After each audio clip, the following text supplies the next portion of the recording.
Так. O kubik Rubik'in birinci emesi, kadamı.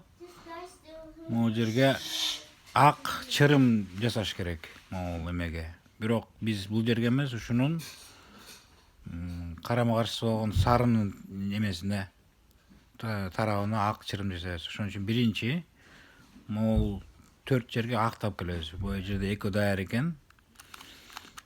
Биз муну толуктайбыз. Мынакей үчүнчүсү эми могул жерге 4-чүнүн алып келебиз. Так, ал кайерде жүрөт?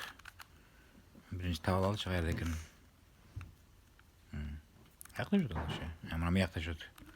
Бул даяр экен мына. Мына секелди. Эми бул даяр болду. Эми булардын түстөрүн бири-бирине дал келтиребиз.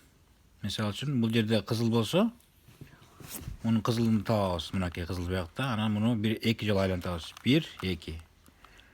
Мунуку болсо оранжевый деп табабыз. Мынакей оранжевый. Анан айлантып коебуз. 1, 2. Көк даяр.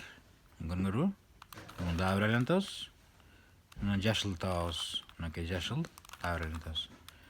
Анан айткандай эле мынакей ак крест пайда болуп калды. Мынжагы. Эми карап көрсөңөр, мунун ар бир эмеси туура. Мынакей жашыл, кызыл, көк, оранжевый. Болду. Бизге бул экөөнө көңүл бурбай эле болду, бирок бул маанилүү. Ак чырым маанилүү, ак крест маанилүү.